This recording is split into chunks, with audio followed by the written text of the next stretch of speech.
আসসালামু আলাইকুম। আজ আমি আপনাদের সাথে মোগলাই পরোটা তৈরি করে দেখাবো। চলুন দেখে নেওয়া যাক কীভাবে খুব সহজে দারুণ মজার এই মোগলাই পরোটাটা তৈরি করে নেওয়া যায়। প্রথম একটি পাত্রে আমি নিয়ে নিব 2 কাপ ময়দা, তারপর পরিমাণ মতো দিয়ে দিব লবণ। শুকনো উপকরণগুলো হাত দিয়ে মিশিয়ে নেব। এরপর শুকনো উপকরণগুলোর মধ্যে দিয়ে দেব 2 টেবিল চামচ সয়াবিন তেল। তারপর ভালো করে সকল উপকরণগুলো হাত দিয়ে মিশিয়ে নেব। এখানে তেল দেওয়ার জন্য পরোটাটা তৈরি করার পর ও দীর্ঘ সময় ক্রিস্পি থাকবে। তেল ভালো করে মিশিয়ে নিয়ে এর মধ্যে অল্প অল্প পানি দিয়ে একটি ডো তৈরি করে নিব। দেখুন ডোটা তৈরি হয়ে গেছে। এরপর ডোটা আমি ঢাকনা দিয়ে ঢেকে একটা সাইডে 15 থেকে 20 মিনিটের জন্য রেখে দিব। অবশ্যই ডোটা একটু সফট করে গুলতে হবে। ডোটা রেস্ট হতে হতে আমি পরোটার ভিতরের পুরটা তৈরি করে নিব। এর জন্য একটি পাত্রে মেজারমেন্ট কাপের 2/3 কাপ পরিমাণের পাতলা কুচি করে নেওয়া কাটা পেঁয়াজ, এরপর দিয়ে দেব 1/2 চা চামচ মরিচ গুঁড়ো আর পরিমাণ মতো লবণ।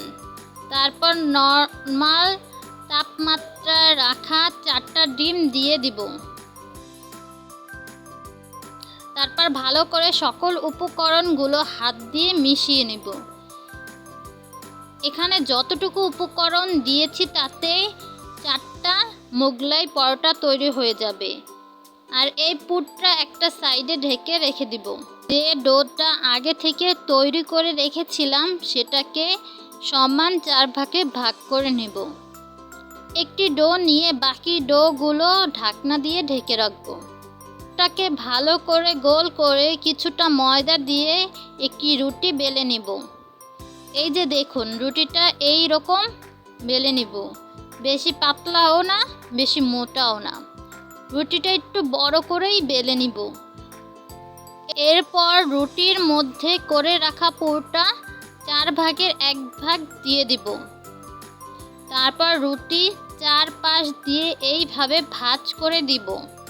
এখন দেখেন একটি পরোটা তৈরি হয়ে গেছে। মোগলাই পরোটাটি আমি অল্প তেলে ভেজে নিব, তাই একটি তাওয়াতে অল্প তেল দিয়ে দিব। তেল গরম হয়ে আসলে পরোটাটা দিয়ে দিব। তারপর ভালো করে এপাশ ওপাশ ভেজে নেব। ভাজা হয়ে আসলে আমি পরোটাটি কেটে নেব। কেটে দেখিয়ে দিচ্ছি কেমন হয়েছে। এতক্ষণ পর্যন্ত যারা আমার ভিডিওটি দেখেছেন তাদেরকে ধন্যবাদ। আর আপনাদের ভালো লাগলে ভিডিওটি শেয়ার করে দিবেন আর লাইক কমেন্ট করে জানিয়ে দিবেন ভিডিওটি কেমন হয়েছে। ভিডিওটি ভালো লাগলে অবশ্যই আমাদের চ্যানেলটি সাবস্ক্রাইব করে পাশে থাকা বেল আইকনটি প্রেস করে দিবেন। আপনজনের সাথে থাকুন, আপনজনকে ভালো রাখুন। আল্লাহ হাফেজ।